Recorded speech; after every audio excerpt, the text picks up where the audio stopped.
पीले दांत वाली बहू। रंजना कभी ब्रश नहीं करती थी।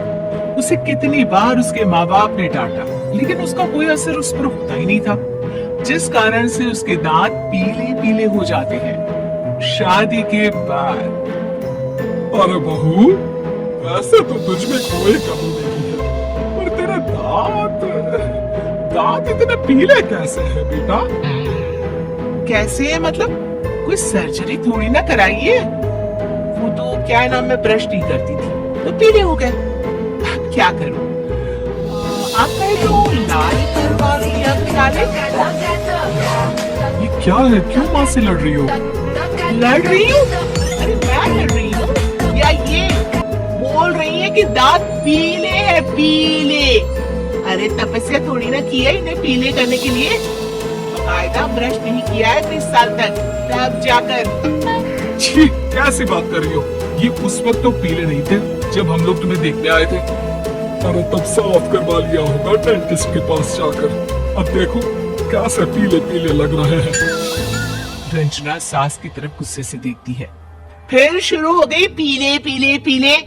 अरे पीले तो तब भी थे जब मेरे हाथ का रसगुल्ला उड़ा उड़ा कर खा रही थी और बोल रही थी, लड़की नहीं गुणों का खजाना दे रहे भाई साहब आप।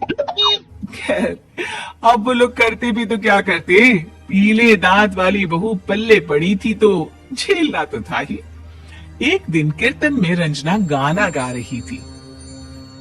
अरे कमला बहन, माँ का द्वार है, यहाँ तो सब शुद्ध होकर आते हैं, फिर अपनी बहू को ब्रश भी नहीं करवाती तुम।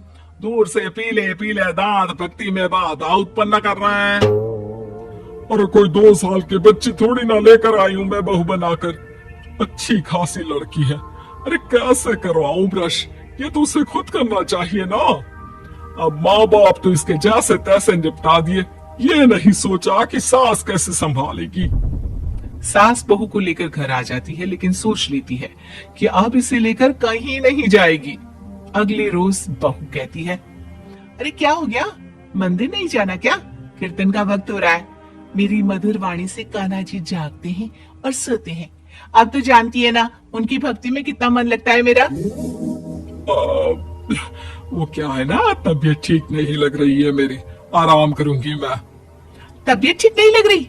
अभी तो मिथुन के गाने पर नाच रही थी आप, और अब बोल रही है कि तबीयत ठीक नहीं लग रही। अरे भक्ति में मन लगा लो सासू माँ, ऊपर जाना है, क्या मुंह दिखाओगी आप? हाँ, सास को बहू की बात पर गुस्सा आ जाता है। मैं क्या मुंह दिखाऊंगी, इसकी चिंता तू ना कर, समझी? अपने मुंह की चिंता कर, जो ये पीले पीले दांत लेकर हर जगह पहुंच जाती है। पता है लोग कितना मजाक बनाते हैं। ना जी ना, मैं नहीं जाना कहीं तेरे साथ। तो ये बात है, कोई ना, मत जाओ, मैं अपने कमरे में ही बैठकर भक्ति कर लूंगी। ऊपर वाला दांत थोड़ी ना देखता है, मन देखता है, भावना देखता है।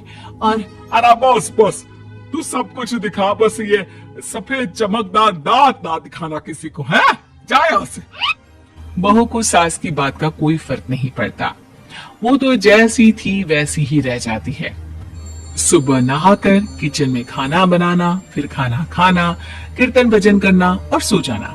एक दिन, माँ जी मैं सहेली के घर जा रही हूँ, शाम को लेट आऊंगी। हाँ, तो जाना, मैंने कौन सा तेरी आरती करनी है घर पर बैठकर। रंजना सहेली के घर जाती है, जहाँ वो पार्टी में जाने की तैयारी कर रही होती है। अरे शिखा, कहाँ जाने की तैयारी कर रही है? मैं गलत वक्त पर आ गई क्या? अरे नहीं यार, उल्टा सही वक्त पर आई है। मैंने ये साड़ी और ज्वेलरी निकाली है यार, शाम को इनके ऑफिस की एक पार्टी में जाना है। बताना कैसा लग रहा है ये सब? नहीं यार, इस ड्रेस के साथ तो वो वाली ज्वेलरी अच्छी लगेगी। हाँ, सही बोल रही है, मैंने ध्यान ही नहीं दिया। वैसे तो हमेशा से मस्त फैशन सेंस रखती है। तो बड़ा जाती होगी ना पति के साथ पार्टी में। रंजना कुछ नहीं बोलती, बस सोचती है कि यार काश ये बात सही हो जाती, पर मैं क्यों नहीं जाती पार्टी में? क्या इन लोगों की कोई पार्टी होती नहीं होगी? रंजना घर आती है और रात में पति से सवाल करती है, एक बात बताइए, आप मुझे किसी पार्टी में क्यों नहीं ले जाते?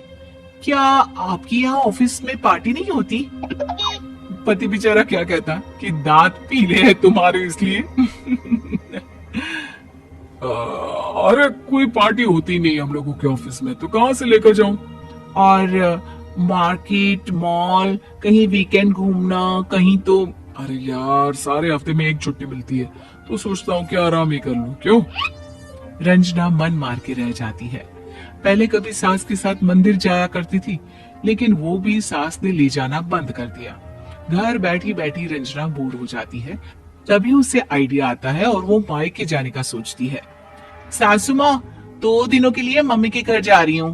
अच्छा अच्छा ठीक है, आराम से जा। और हाँ, माँ से कुछ अच्छी आदत सीख कर आना कि कैसे शरीर के हर भाग की तरह दांतों की सफाई भी जरूरी होती है, समझी? शुरू हो गई ना आप। वो लोग आपकी तरह नहीं है कि छोटी छोटी बात का बतंगड़ बना दे।